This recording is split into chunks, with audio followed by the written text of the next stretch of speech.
Terkuak, sosok yang mengambil HP Brigadir J, barang-barang ini juga diminta, perintah dari orang ini, misteri keberadaan ponsel Brigadir J akhirnya terkuak. Pak Korski, Pak Kompol Cuk Putranto hari itu menelpon mengabari untuk membawa barang-barang almarhum ke Biro Provos. Karena awalnya kami masih takut memberikan kejujuran. Takut memberikan kejujuran. Takut kepada siapa? Dia takut sama bapak, Pak Sambo.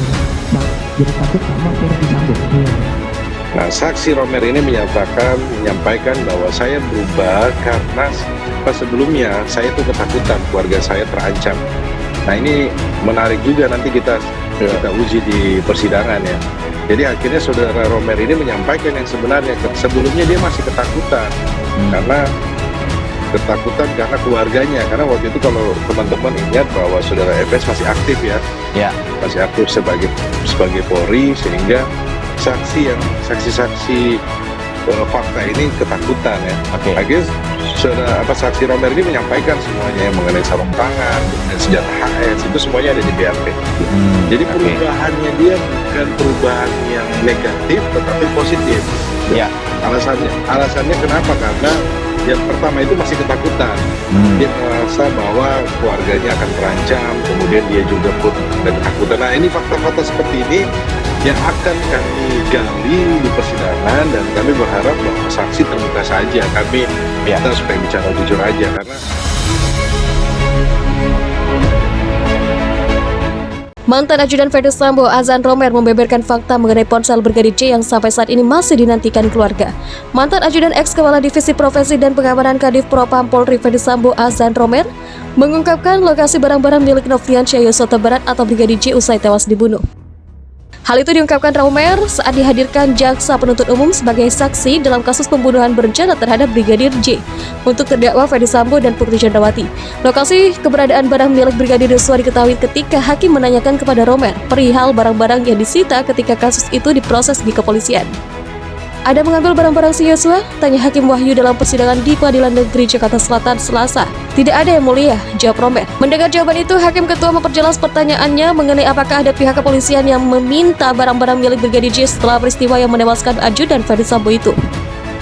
Maksud saya, ada nggak perintah untuk ambil barang-barang Yosua? Ujar Hakim Wahyu. Waktu mau diserahkan ke Propam Polda Jambi, jawab Romer. Atas perintah siapa? Kata hakim lagi. Romer pun menjelaskan bahwa mantan PLSK Subbag Audit Bagak Etika Ruapraf Divisi Propam Polri saat itu, Cak Putranto, meminta untuk membawa barang-barang Yosua ke Biro Provos Div Propam Mabes Polri.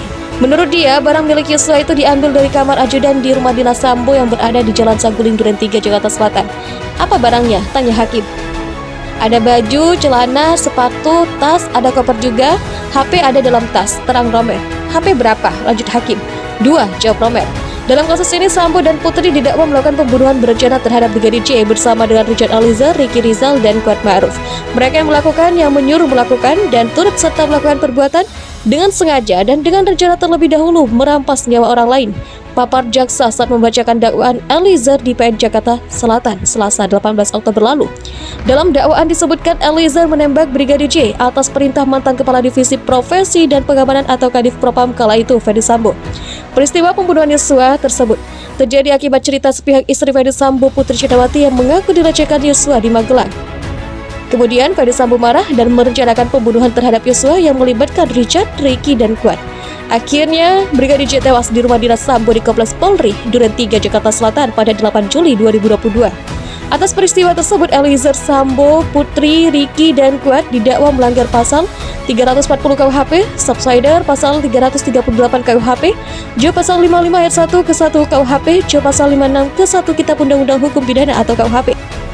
Kelimanya terancam pidana maksimal hukuman mati, penjara seumur hidup atau selama-lamanya 20 tahun. Khusus Sambo, jaksa juga mendakwa ex-Kadif Propam itu terlibat obstruction of justice atau perintangan proses penyidikan pengusutan kasus kematian Brigadir J. Ia dijerat dengan pasal 49, junto pasal 33, subsider pasal 48 ayat 1, junto pasal 32 ayat 1, Undang-Undang ITE nomor 19 tahun 2016, dan atau pasal 233 KUHP, subsider pasal 221 ayat 1, kedua, junto pasal 55 KUHP.